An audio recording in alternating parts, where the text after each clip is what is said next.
Hello दोस्तों, अगर फिर से आपका स्वागत है। आइए चलते हैं बिहार दिन भर की ताज़ा और बड़ी खबरों की ओर। लेकिन उससे पहले अगर आपने अभी तक इस चैनल को सब्सक्राइब नहीं किया तो कर लें, जिससे कि आपको बिहार दिन भर की ताज़ा और बड़ी खबर रोजाना मिलती रहे। पहली और बड़ी खबर, लालू प्रसाद और तेजस्वी यादव की पार्टी राजद की ओर से 5 अगस्त को बिहार के सभी मनोनीत जिला निर्वाचन पदाधिकारियों और सहायक जिला निर्वाचन पदाधिकारियों की महत्वपूर्ण बैठक होगी। यह बैठक पटना स्थित पार्टी के राज्य कार्यालय में बुलाई गई, जिसमें पार्टी संविधान के प्रावधानों के तहत चुनावी प्रक्रिया की जानकारी दी जाएगी। पार्टी के राष्ट्रीय सहायक मुख्य निर्वाचन पदाधिकारी चितरंजन गगन ने बताया कि राजद ऐसी पहली पार्टी है जिसने अपने सांगठनिक चुनाव की प्रक्रिया में महिलाओं को आधी यानी कि 50% भागीदारी देने का काम कर दिया है। अगली खबर, सीनियर आईएएस अफसर अतुल प्रसाद बने बीपीएससी के नए चेयरमैन। आर.के. महाजन का कार्यकाल हुआ खत्म। आर.के. महाजन का कार्यकाल समाप्त होने के बाद अतुल प्रसाद को बीपीएससी का नया चेयरमैन बनाया गया है। बिहार के चर्चित आईएएस अधिकारियों में से एक हैं। अभी वो विकास आयुक्त के रूप में कार्यरत हैं। आईआईटी कानपुर से पास आउट अतुल कई विभागों में अहम जिम्मेदारी निभा चुके हैं। बिहार सरकार में कई विभागों के प्रधान सचिव भी रह चुके हैं। माना जा रहा है कि बीपीएससी में उनकी तैनाती से स्थिति में सुधार होगा। अगली खबर, सिवान में पुजारी को अपराधियों ने मारी गोली। सिवान में देर रात अपराधियों ने एक पुजारी को गोली मार दी। गोली पुजारी के पेट में लगी, इससे उनकी स्थिति गंभीर है। घटना के बाद पीड़ित को सिवान सदर अस्पताल में भर्ती कराया गया। घायल पुजारी की पहचान रघुनाथपुर थाना क्षेत्र के सुल्तानपुर मोती छापर गांव निवासी विद्याशंकर पांडे के 50 वर्षीय पुत्र हरिनाथ पांडे के रूप में हुई। घटना के संबंध में बताया जाता है कि पुजारी हरिनाथ पांडे लोगों के घरों से पूजा कराकर अपने घर लौट रहे थे। रघुनाथपुर थाना क्षेत्र के मीरपुर गांव के समीप पहुंचे ही थे कि एक बाइक पर सवार होकर 3 की संख्या में पहुंचे नकाबपोश बदमाशों ने उन्हें घेर लिया। अगली खबर, बिहार बीजेपी के प्रदेश अध्यक्ष की हो सकती है छुट्टी। नड्डा एवं शाह के फीडबैक के बाद कई मंत्री भी नीतीश कैबिनेट से होंगे बाहर। आपको बता दें कि आने वाले दिनों में भाजपा की प्रदेश इकाई और राज्य सरकार में पार्टी कोटे से कुछ नए चेहरे सम्मिलित हो सकते हैं। इसी के साथ कुछ पुराने लोगों की छुट्टी भी हो जाएगी। इस परिवर्तन का आधार संगठन और सरकार में प्रोटेस्ट होगा। आपको बता दें कि बिहार के प्रदेश अध्यक्ष के रूप में डॉक्टर संजय जायसवाल के 3 सालों का कार्यकाल समाप्त होने वाला है और उन्हें फिर से हटा दिया जाएगा। अपने कार्यकाल में पूर्णतः सक्रिय एवं मुखर रहे, ऐसे में संभावना जताई जा रही कि उन्हें इसका पुरस्कार मिल सकता है और संजय जायसवाल को केंद्र सरकार में मंत्री पद मिल सकता है।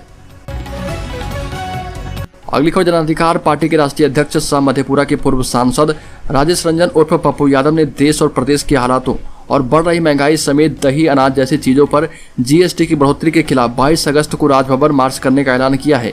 पैतृक गांव खुर्दा में आयोजित कार्यकर्ता बैठक के बाद इसकी जानकारी दी। जहां प्रमुख ने राज्य सरकार पर निशाना साधते हुए कहा कि बिहार में तेजी से बढ़ रही अपराध के लिए सरकार और विपक्ष दोनों जिम्मेदार है। हर रोज बेटियों के साथ दुष्कर्म की घटनाएं हो रही, लेकिन न तो सरकार को इससे कोई मतलब है और न ही विपक्ष इसको मुद्दा बनाता है। अगली खबर, अग्निवीर भर्ती के लिए 7 जिलों में 7 से 23 अक्टूबर तक रैली होगी। ऐसे अभ्यर्थियों को मिलेगा बोनस अंक। अग्निवीर भर्ती रैली में शामिल होने के लिए 7 से 23 अक्टूबर तक बिहार में अभ्यर्थी दौड़ लगा पाएंगे। इसके लिए अभ्यर्थियों को 5 अगस्त से 3 सितंबर तक ऑनलाइन पंजीकरण करवाना होगा। झारखंड एवं बिहार सेना भर्ती मुख्यालय परिसर स्थित चांदमारी में अभ्यर्थियों की दौड़ के लिए सारी तैयारियां की जा रही है। बिहार के 7 जिलों के लिए भर्ती रैली 16 दिनों तक चलेगी और इसकी जानकारी बिहार एवं झारखंड के भर्ती निदेशक कर्नल तेजेंद्र सिंह ने दी है। कर्नल तेजेंद्र ने बताया कि अग्निवीरों की भर्ती के लिए रैली बहाली की प्रक्रिया स्वच्छ एवं पारदर्शी तरीके से होगी। आईटीआई एवं कंप्यूटर कोर्स समेत डिप्लोमाधारी अभ्यर्थियों को अग्निवीर भर्ती में 50 अंक का बोनस भी दिया जाएगा।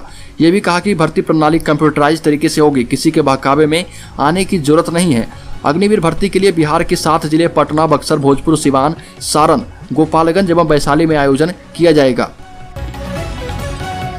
अगली खबर, बिहार में अनुकंपा पर बहाल शिक्षक भी नियमित वेतनमान पर बने रहेंगे। अनुकंपा पर बहाल शिक्षकों में खुशी की लहर है। अरविंद चौधरी बनाम बिहार सरकार की याचिका पर सुनवाई में उच्च न्यायालय पटना के द्वारा निर्णय लिया गया है। अधिवक्ता बाई गिरी के बहस के आधार पर न्यायाधीश मोहित कुमार शाह के द्वारा निर्णय पारित किया गया है। आपको बता दें कि बिहार सरकार सहायक शिक्षक के नियमित रिक्त पद पर की गई याचिकाकर्ताओं की नियुक्ति में हस्तक्षेप नहीं करेगी। नियुक्ति होने के बाद इन शिक्षकों को नियोजित बना दिया गया था। उसके बाद यह लोग न्यायालय का दरवाजा खटखटाए तब इन्हें न्याय मिला है और नियमित नियुक्ति नियत वेतन में बने रहेंगे। अगली खबर, बिहार के बांका जिले से दुखद खबर। यहाँ एक शख्स ने अपनी नाबालिग भतीजी का रेप कर दिया। इस वारदात से पूरा परिवार सदमे में आ गया। पीड़िता के पिता की सुबह सदमे की वजह से मौत हो गई। वहीं उसकी मां की हालत भी नाजुक है, जिसका अस्पताल में इलाज चल रहा। गांव के लोग आरोपी को फांसी की सजा देने की मांग कर रहे। जानकारी के मुताबिक बांका जिले के रजौन थाना क्षेत्र के एक गांव में रहने वाली 17 साल की नाबालिग शौच करने गई थी, तभी रिश्ते में चाचा लगने वाले एक शख्स ने उसके साथ जबरन दुष्कर्म किया। रेप के बाद गंभीर हालत में पीड़िता को अस्पताल में भर्ती कराया गया। पीड़िता के पिता यह सदमा बर्दाश्त नहीं कर पाए और उनकी तबीयत बिगड़ने से मौत हो गई। अगली खबर, बिहार के पंचायत प्रतिनिधियों को भी मिल सकता है पेंशन का लाभ। सरकार त्रिस्तरीय पंचायत प्रतिनिधियों के मानदेय में बढ़ोतरी करने के साथ ही पेंशन भी देने पर विचार कर सकती है। विधान परिषद में सदस्यों की मांग पर प्रभारी मंत्री अशोक चौधरी ने सरकार का पक्ष रखा। प्रभारी मंत्री ने सदन को विस्तार से बताया कि पंचायत प्रतिनिधियों के मानदेय आदि में कब और कितनी वृद्धि हुई है और आगे होगी। पूर्व में मिलने वाले भत्तों से यह दोगुना होगा। प्रभारी मंत्री ने कहा कि सदस्यों ने जो भी सुझाव दिए और सूचनाएं दी है, सरकार उनकी समीक्षा करेगी और उसके बाद निर्णय लेगी। अगली खबर, बिहार आंगनबाड़ी सेविकाओं ने 14 सूत्री मांगों के समर्थन में दिया धरना। टिकारी प्रखंड सीडीपीओ कार्यालय के समक्ष 14 सूत्री मांग के समर्थन में आंगनबाड़ी सेविकाओं ने धरना दिया। बिहार राज्य आंगनबाड़ी सेविका सहायिका संघ के तत्वाधान में आयोजित धरने का नेतृत्व कर रही शाखा मंत्री ने कहा कि सरकार हमारी मांगों पर अविलंब विचार करे, नहीं तो विधानसभा का घेराव करेंगे।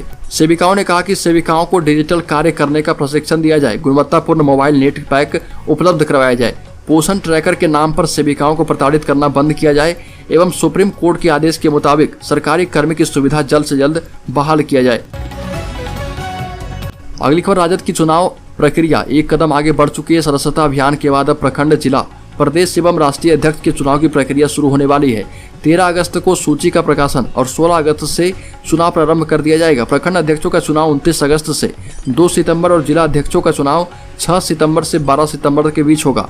राजद 21 सितंबर को अपना नया प्रदेश अध्यक्ष चुन पाएगा। 11 अक्टूबर को यह तय हो जाएगा कि लालू प्रसाद ही राष्ट्रीय अध्यक्ष बने रहेंगे या फिर तेजस्वी यादव को कमान दे दिया जाएगा। इस बीच बड़ी बात यह है कि राजद ने चुनावी प्रक्रिया में 50% महिलाओं की भागीदारी सुनिश्चित कर दी है।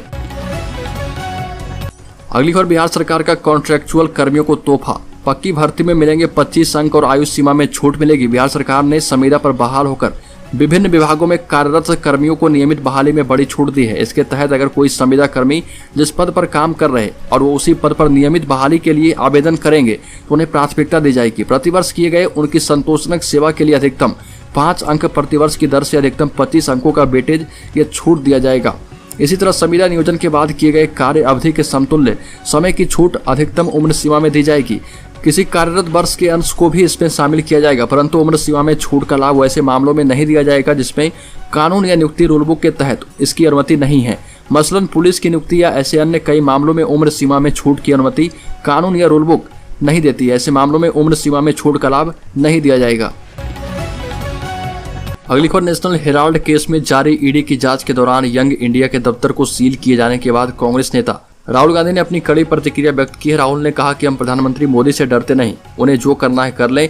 हमारा काम संविधान की रक्षा के लिए लड़ना है, देश के सम्मान के लिए लड़ना है, या जंग जारी रहेगी।